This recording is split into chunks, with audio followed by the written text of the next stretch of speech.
역대하 9장 1절부터 12절까지만 함께 읽겠습니다. 스바야 왕이 솔로몬의 명성을 듣고 와서 어려운 질문으로 솔로몬을 시험하고자 하여 예루살렘에 이르니 매우 많은 시종들을 거느리고 향품과 많은 금과 보석을 낙타에 실었더라. 그가 솔로몬에게 나와 자기 마음에 있는 것을 다 말하매 솔로몬이 그가 묻는 말에 다 대답하였으니 솔로몬이 몰라서 대답하지 못한 것이 없었더라. 스바야 왕이 솔로몬의 지혜와 그가 건축한 궁과 그의 상의 음식물과 그의 신하들의 좌석과 그의 신하들이 도열한 것과 그들의 공복과 술관원들과 그들의 공복과 여호와의 전에 올라가는 층계를 보고 정신이 황홀하여 왕께 말하되 내가 내 나라에서 당신의 행위와 당신의 지혜에 대하여 들은 소문이 진실하도다. 내가 그 말을 믿지 아니하였더니 이제 와서 본즉 당신의 지혜가 크다 한 말이 그 절반도 못 되니 당신은 내가 들은 소문보다 더하도다.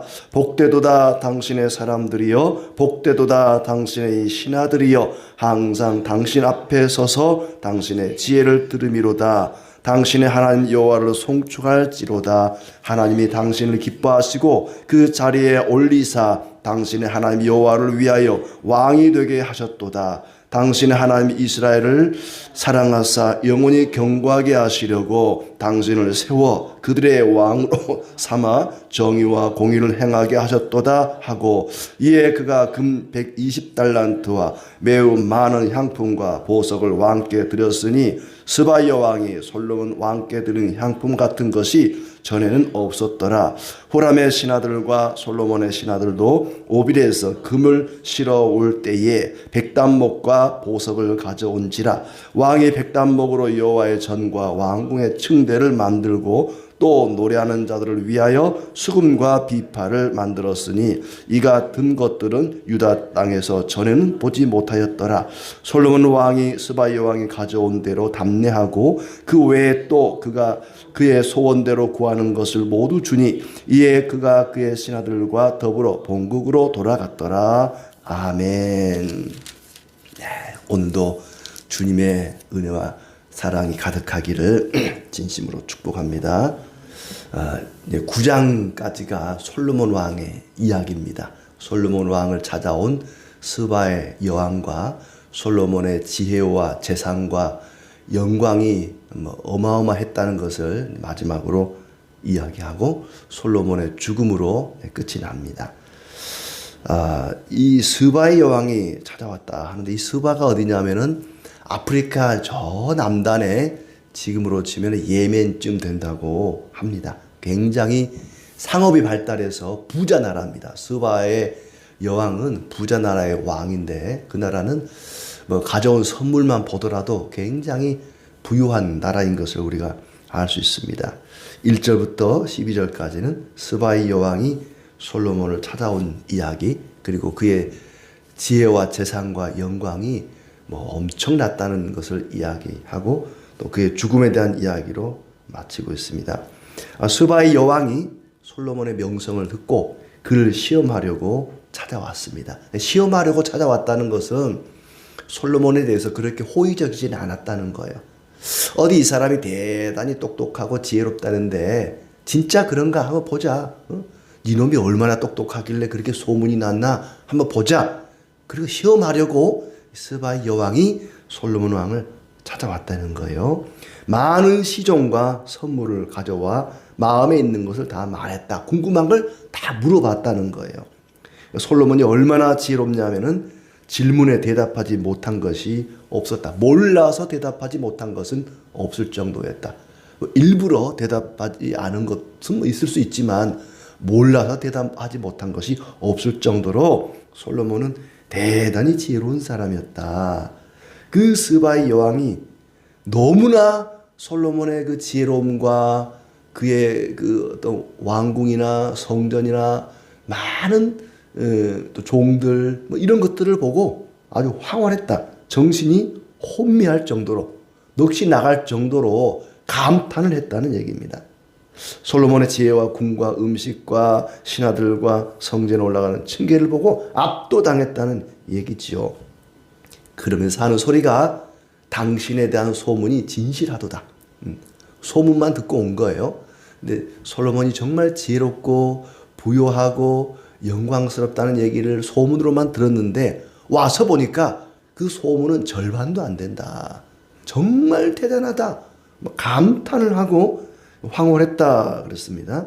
내가 믿지 않았는데 소문보다 더하다. 항상 당신의 지혜를 들을 수 있는 당신의 백성과 신하들은 복되도다.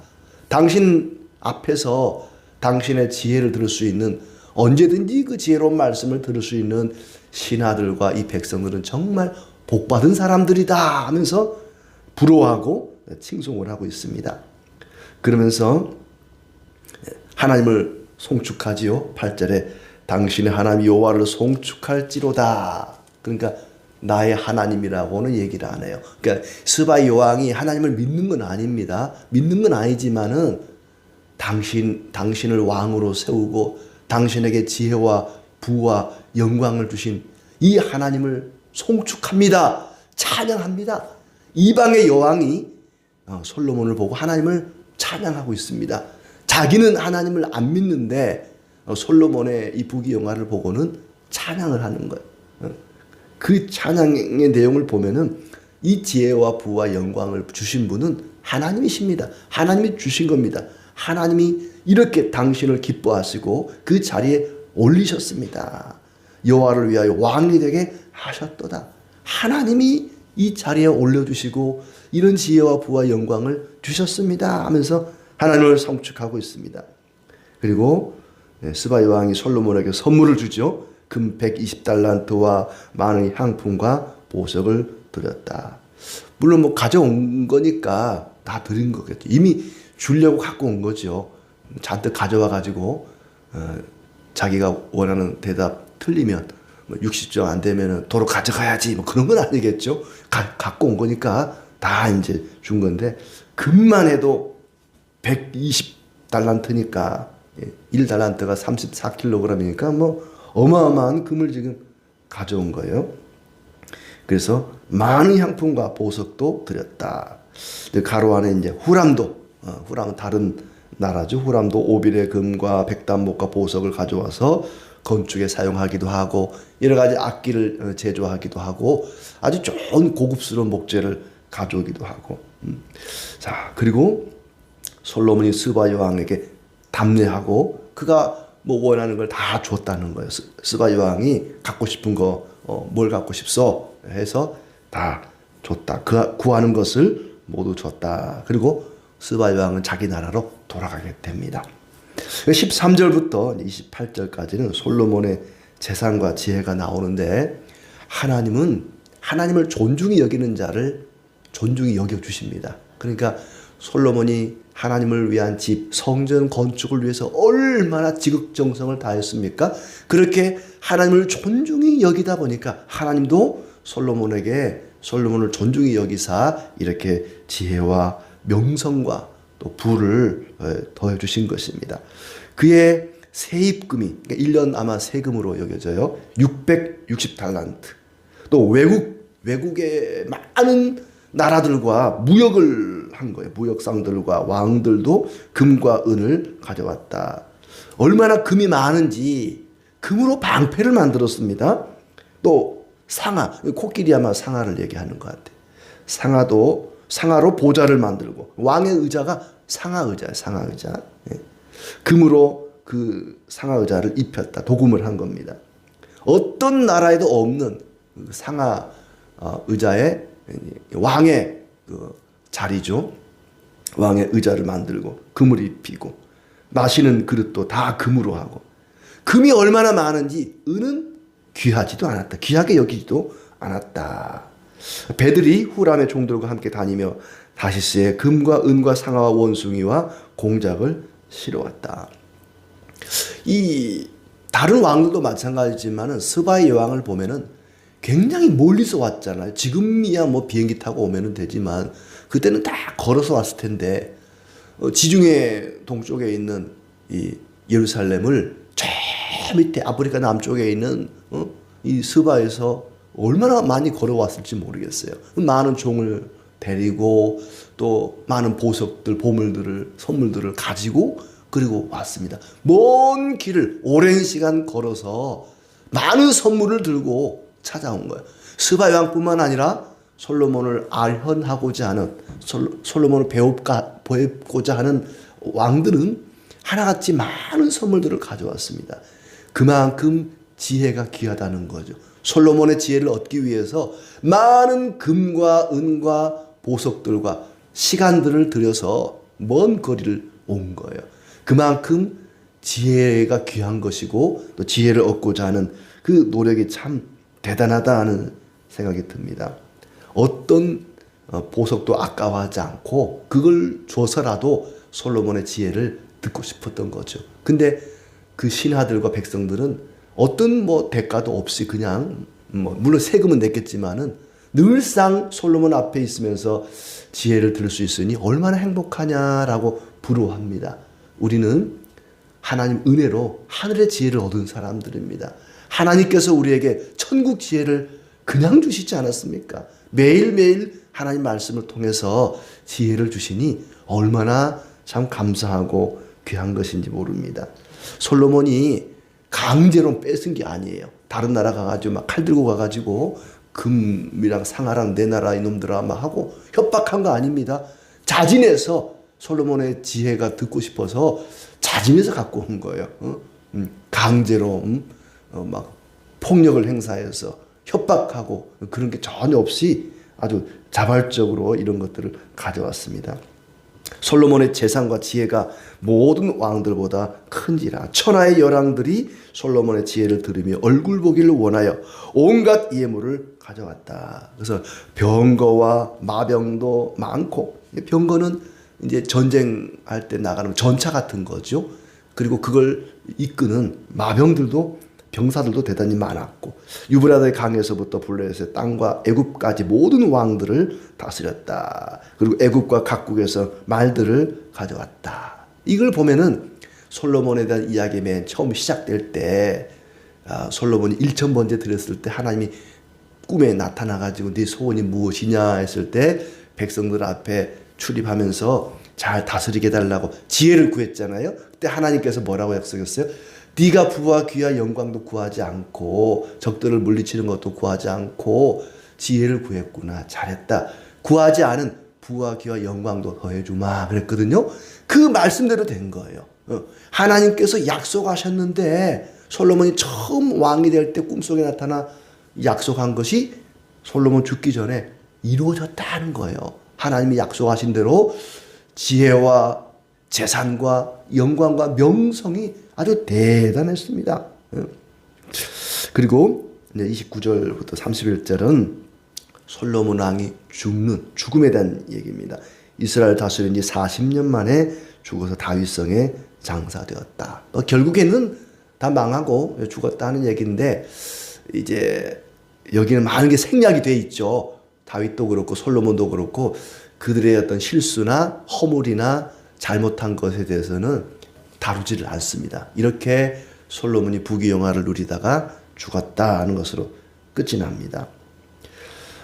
스바 여왕이 와서 솔로몬을 칭송하면서 고백하는 그 내용, 8절의 그 내용을 보면은 참 이럴 수도 있구나. 하나님을 믿지 않는 사람이 솔로몬을 통해서 하나님을 찬송할 수도 있구나 하는 생각을 하게 됩니다. 지혜와 명성과 영광이 얼마나 큰지 이방의 여왕이 와서 감탄하는 것입니다. 당신이 가진 이 모든 지혜와 재산과 명성은 다 하나님이 주신 겁니다 라고 고백을 하는 거죠. 정신을 잃어버릴 정도로, 정신이 혼미할 정도로 스바 여왕이 감탄을 합니다. 하나님을 모르는 사람이, 믿지 않은 사람이 그 입에서 하나님을 송축할 정도로 대단했다 하는 것이죠. 그렇다면 이 이야기를 처음 듣는 바벨론 포로에서 돌아온 이스라엘 백성들은 이게 무슨 의미가 있을까? 오래전에 몇십 년, 몇백 년 전에 우리 조상 솔로몬이 대단한 지혜와 재산과 명성을 가지고 살았단다. 부럽다. 이걸로 끝? 왜 이 이야기를 그들에게 전해주는 것일까?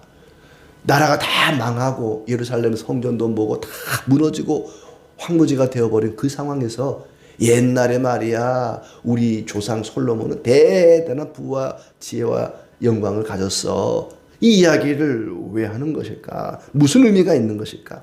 그것은 바로 장차 메시아가 와서 세울 나라의 영광을 지금 이야기하고 있습니다.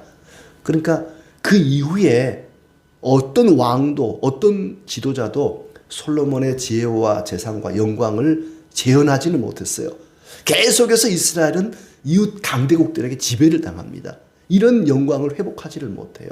그 영광을 회복하자 이걸 이야기하고자 하는 것이 아니라 장차 메시아 구원자가 오시면은 이런 나라가 이루어질 것이다. 지혜와 부와 명성이 찬란한 그런 나라가 이루어질 것이다 하는 얘기죠. 그 나라를 바라보게 합니다. 그러다 보니까 솔로몬의 어떤 타락에 대한 얘기는 생략을 한 거죠. 영광스러운 모습만, 지혜로운 모습만 부각시키고 있습니다. 결국에 예수님이 이 땅에 오셔서 메시아이신 그리스도가 오셨을 때 그분은 정말 지혜롭고 부요하시고 영광스러운 그런 분으로 이 땅에 오셨습니다. 그분은 죄가 없으신 참으로 하나님이신 그분이 오셔서 하나님의 말씀, 지혜의 말씀을 사람들에게 가르치셨습니다. 우리는 그 예수님이 오신 이후에 무려 2000년이나 지난 시대를 지금 살아가고 있습니다. 모든 사람들이 예수 그리스도께 감탄을 합니다. 그분의 사랑과 지혜와 부요함 앞에, 영광 앞에 압도되고 감탄하며 살았고, 지금 우리도 온 세계 사람들이 그리스도의 영광 앞에, 그의 지혜와 부요함 앞에 감탄하고 정신이 나갈 정도로 예수 그리스도는 참으로 위대하신 그런 우리의 구원자이십니다. 사도행전 2장에 가서 보면은 교회, 초대교회의 모습이 나오는데, 사도행전 2장 44절에 믿는 사람이 다 함께 있어 모든 물건을 서로 통용하고 재산과 소유를 팔아 각 사람 필요를 따라 나눠주며 날마다 마음을 같이하여 성전에 모이기를 힘쓰고 집에서 떡을 떼며 기쁨과 순전한 마음으로 음식을 먹고 하나님을 찬미하며 또 온 백성에게 칭송을 받으니 주께서 구원 받는 사람을 날마다 더하게 하시니라. 이 초대교회의 모습이 정말 날마다 집에서 지혜로운 말씀을 가르쳤습니다. 교회의 모습이죠. 하나님의 지혜의 말씀을 가르치고 그들은 자기의 재산을 내어놓고 나눠줬습니다. 많은 사람들에게 나눠줬습니다. 그리고 많은 사람들이 그 모습 보고 하나님을 찬양하고 그리스도인들을 칭송했다 그렇습니다. 초대교회의 모습 가운데 바로 솔로몬 왕의 지혜와 부와 영광스러운 모습이 나타났던 것입니다. 그리스도 안에 나타난 그 모습이 그의 몸된 교회를 통해서 날마다 우리 가운데 펼쳐지고 있는 것입니다. 우리는 바로 그 시대를 살아가고 있습니다. 그리스도의 지혜와 풍요로움과 그리고 영광스러움 속에 그런 교회 안에 거하고 있는 것입니다. 솔로몬 때의 지혜와 부요함과 영광스러운 모습이 하나님의 말씀이 가르쳐지고 놀라운 기적이 일어나고 많은 재물을 나눠주면서 성도들이 온 백성들에게 이방인들 스바야 왕에게 솔로몬이 칭송을 받았던 것처럼 성도들이 세상 사람들로부터 칭송을 받는 영광스러운 그런 일들이 초대교회 안에서 나타났다는 것입니다. 그때 그 백성들이 바벨론 포로에서 돌아와 솔로몬 얘기를 들으면서 우리도 그런 나라에 살고 싶다. 지혜와 부와 영광이 가득한 그런 나라에 살고 싶다. 그들이 꿈꿨던 그 나라가 지금의 교회 안에서 구현되고 있고 우리는 바로 교회 일원으로 지금 살아가고 있다는 것입니다. 우리의 삶 속에 매일매일 우리의 삶 속에서 솔로몬의 지혜와 부와 영광이 가득하기를 진심으로 축복합니다.